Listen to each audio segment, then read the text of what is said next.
Hello সবাই, এখন আমরা যাচ্ছি এক জায়গায় বেড়াতে। তা তোমরা দেখতে পাবে কোথায় যাচ্ছি আমরা। দেখো, আজকে হলো আমার মেয়ের জন্মদিন, সেই জন্য আমরা বেরিয়ে পড়লাম কুচবিহারের উদ্দেশ্যে। তা কুচবিহারে যাচ্ছি কারণ ওখানে আমরা পুজো দিব, সেই জন্যই আমরা কুচবিহারে যাচ্ছি। কুচবিহার মদনমোহন বাড়িতে এই যে আমরা পৌঁছে গেলাম। এখন একটু প্রসাদ কিনে নিয়ে ভেতরে চলে যাচ্ছি। তা ভেতরে যাওয়ার আগে ওখানে পুজো দেওয়ার জন্য যে টিকিট কাটতে হয়, তার টিকিটটা কেটে নিচ্ছি। এখন আমরা ভেতরে চলে যাব। প্রচন্ড রৌদ্র উঠেছে, হাঁটা যাচ্ছে না, এতটা গরম। সেই জন্য একটু ওখানে ম্যাট পাতা আছে, ম্যাট দিয়ে হেঁটে হেঁটে এখন আমরা ভেতরে পূজা মন্দিরে চলে যাচ্ছি। ভেতরে গিয়ে আমরা একটু পুজো দিয়ে নিব মেয়ের নামে।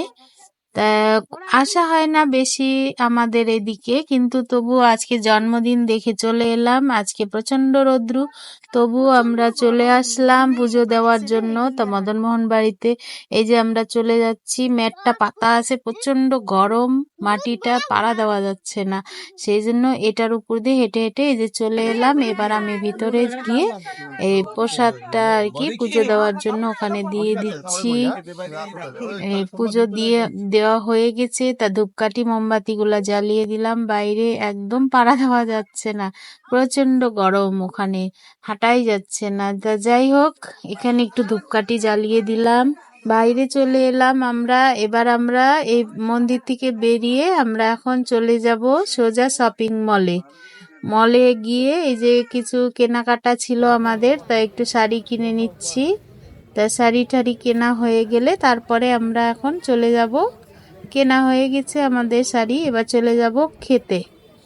তা এই যে খেতে চলে গেলাম একটা হোটেলে। তা ওখানে দুপুরের খাবারটা আমরা মোটামুটি একটু খেয়ে নিব।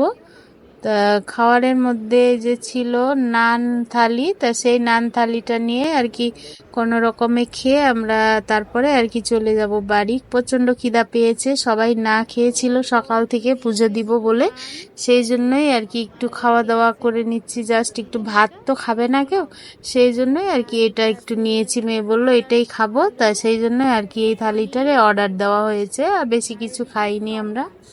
তা এই খাবারটা খেয়ে তারপরে আমরা একটু ঘুরে টুরে তারপরে আর কি বাড়ি যাব। তা খাওয়া দাওয়া হচ্ছে আমাদের। তা তোমাদের এই ভিডিওটা কিরকম লাগলো অবশ্যই কমেন্ট করে বলো। আর কারা কারা এই মদনমোহন বাড়িতে ঘুরতে এসেছো তারা অবশ্যই কমেন্টে জানিও। আমাদের বাড়ি থেকে 1 ঘন্টার দূর এখানে আসতে লাগে।